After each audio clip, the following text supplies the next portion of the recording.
Hello friends, welcome to CookwithDhayalini channel. இன்னைக்கு நம்ம egg burji செய்ய போறோம். அது எப்படி செய்யறோம்னு பார்க்கலாம் வாங்க. வீடியோவை ஸ்கிப் பண்ணாம பாருங்க. egg burji செய்யிறதுக்கு இன்னைக்கு 2 மீடியம் சைஸ் வெங்காயம் எடுத்துர்க்கங்க.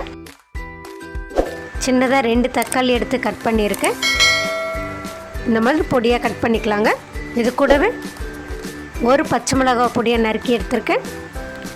ஒரு துண்டு இஞ்சி பொடியா நறுக்கி எடுத்துர்க்கேன். ஒரு பாத்திரம் வச்சிரலாங்க. ஒரு ஸ்பூன் பட்டர் போட்டுக்கலாங்க.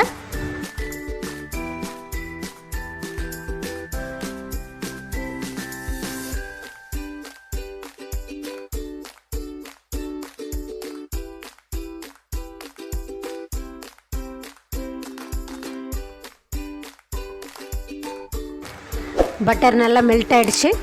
இந்த ஸ்டேஜ்ல நம்ம நறுக்கி வச்சிருக்க வெங்காயத்தை ஆட் பண்ணிக்கலாங்க.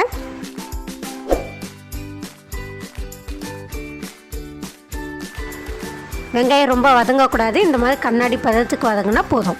இந்த அளவுக்கு வதங்கினா போதுங்க. இப்போ நறுக்கி வச்சுருக்க இஞ்சியும் பச்சை மிளகாயும் ஆட் பண்ணிக்கலாம்.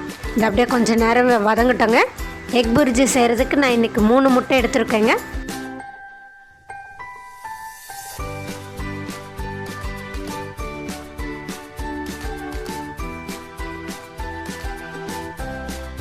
வெங்காயம் இந்த அளவுக்கு வதங்கினா போதுங்க.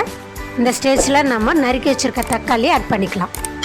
இது அப்படியே ஒரு கலரி விட்டுடலாங்க. 3 முட்டையை நல்லா பீட் பண்ணி எடுத்துக்கலாங்க.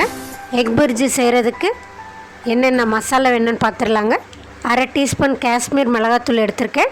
1/2 டீஸ்பூன் மிளகுத்தூள் எடுத்திருக்கேன். 1/4 டீஸ்பூன் கரம் மசாலா, 1/4 டீஸ்பூன் சீரகத்தூள், கொஞ்சமாக மஞ்சத்தூள் எடுத்துக்கலாங்க. எக் புர்ஜிக்கு தேவையான அளவு உப்பு எடுத்துக்கலாம். தக்காளி இந்த அளவுக்கு வதங்கினா போதுங்க. இந்த ஸ்டேஜில் நம்ம எடுத்து வச்சுருக்க மசாலாவை ஆட் பண்ணிக்கலாம். மசாலாவை நல்லா ஒரு கிளறிலாங்க. இப்போ நல்லா பீட் பண்ணி வச்சுருக்க முட்டையை ஆட் பண்ணிக்கலாங்க. இந்த எக் புர்ஜி செய்யும் போது முட்டை ஓவர் குக் ஆகக்கூடாது. 95% வெந்தால் போதும்.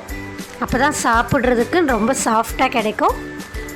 அதே சமயம் தக்காளி நீங்கள் கட் பண்ணும் போது உள்ளே இருக்க சீட்ஸ் எடுத்துகிட்டு கட் பண்ணுங்கள். எதுக்கு சொல்கிறேன்னா, அந்த சீட்ஸோடு நம்ம போடும் போது அதிலேருந்து தண்ணி விடும்.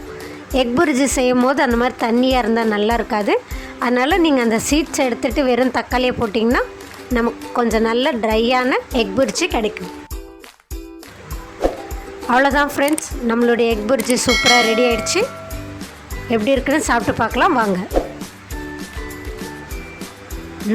பார்க்கும் போதே சூப்பராக இருக்குது. செம்மையாக இருக்குங்க. சாப்பிடும் போது சாப்பிட்டுக்கிட்டே இருக்கலாம் போல் இருக்குது. இந்த பவுல் ஃபுல்லாக நான் இன்றைக்கி சாப்பிட்டு காலி பண்ண போகிறேன். அவ்வளோ சூப்பராக இருக்குது.